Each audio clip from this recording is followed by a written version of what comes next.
Okay, let's talk about our first news story. Not really a news story as such, more sort of disaster in the making.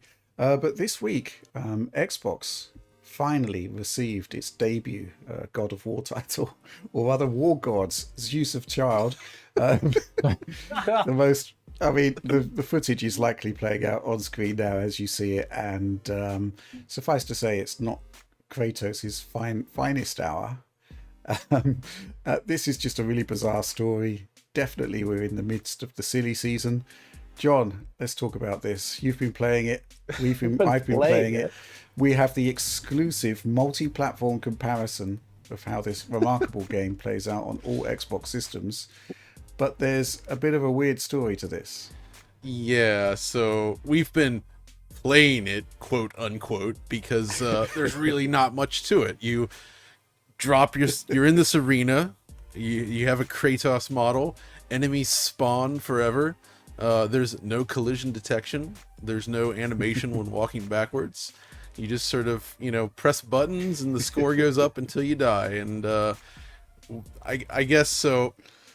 It's kind of like, what is this? And here's what made it weird, right? Like, how the heck did this end up on the store? We wanted to know. And there actually is an answer to it, although now it has actually been removed. This is not Life of Black Tiger. It's technically worse, and it probably shouldn't have ever appeared on here in the first place, I suppose.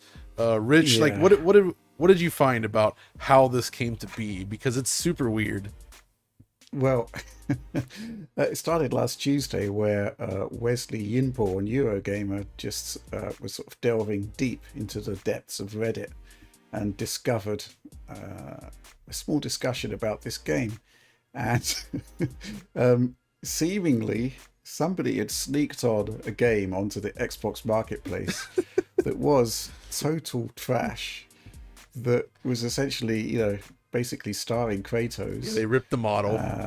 They just basically ripped the model, stuck it into Unity, created.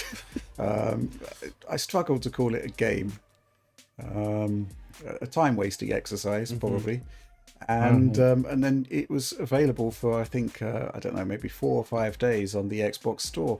You could download it. John and I both bought it. Wow.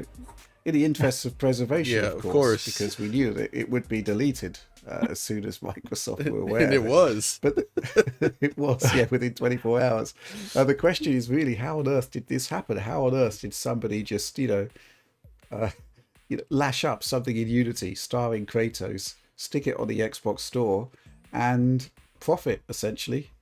And it turns out that similar to, I guess, the Google Play, possibly the App Store on Apple, there seems to be a way to sneak in games that essentially have no oversight from the platform holder whatsoever.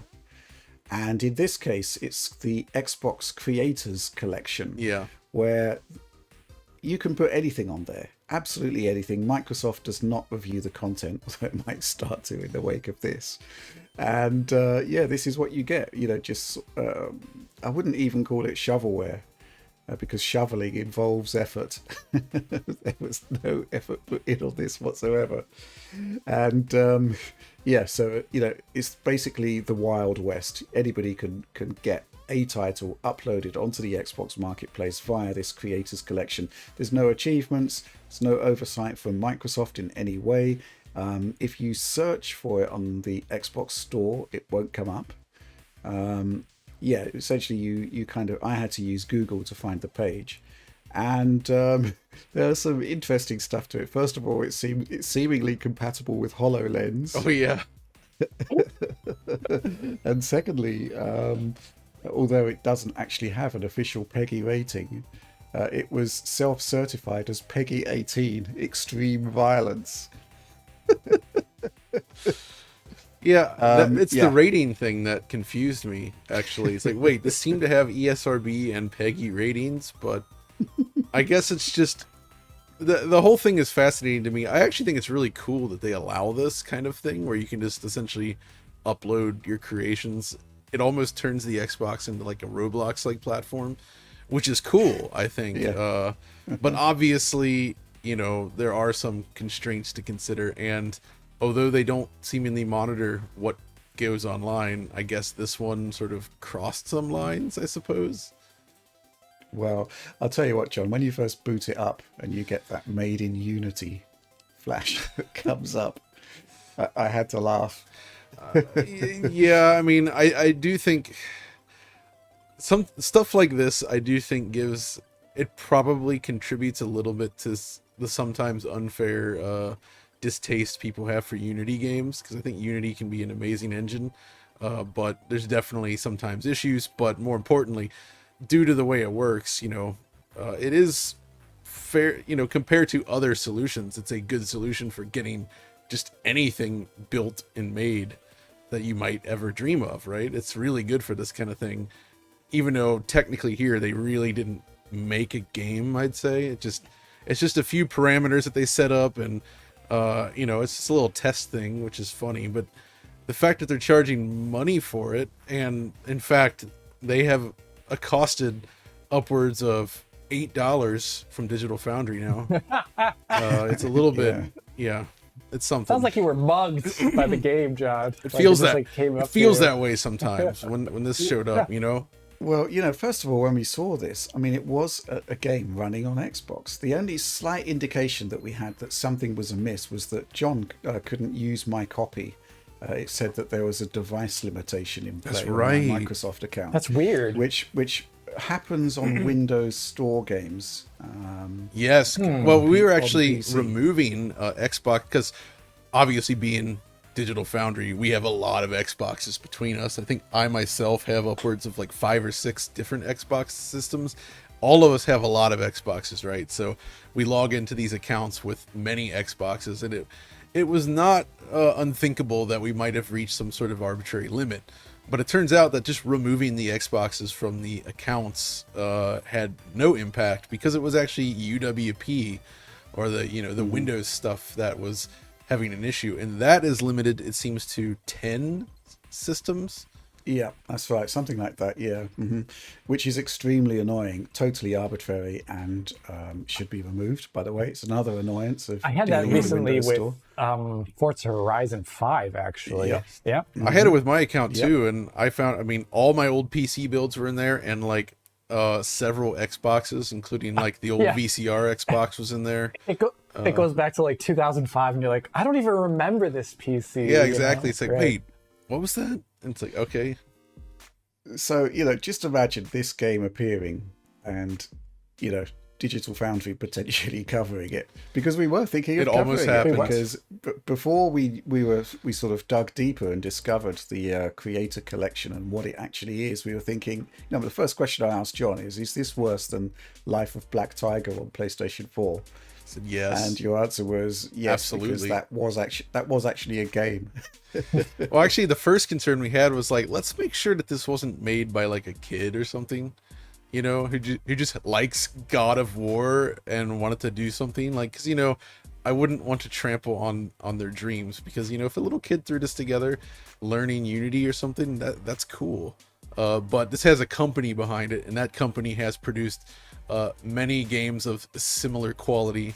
You can find them, actually, if you search for War God Zeus of Child and their publisher, you'll find a lot of games on this store. Isn't one of them like a Fall Guys ripoff starring Yoshi? There's something like that. There's like a bus driving simulator. There's a range of different games, and most of them are ripoffs. So it's just asset flips. So, John, I mean, everybody wants to know. Now we have established that it is a bona fide company, not a child. Everybody wants to know the DF analysis. And you looked at, I can't believe I'm saying this, Xbox Series consoles. I looked at Xbox One and Xbox One X. Take it away. I mean, it seems to be 1080p, and it targets 60 frames per second, and has lots of weird like Unity stutters and issues along the way. It's, you know, it yeah, I mean, it's a game. It runs. It's not a game, Alex. It's not. It's not, I would argue. The lack of collision detection is especially enjoyable because you can just walk out of the arena and float through the air. But what I love about it is that, so they spawn enemies with the same animation and they all kind of like clump together.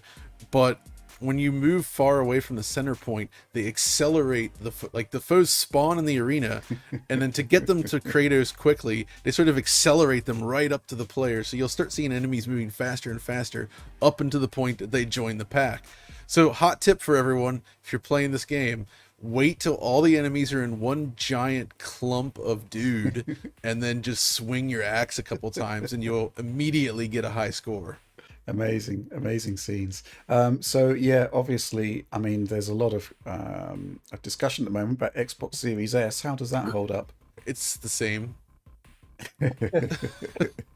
Okay. What about Xbox One?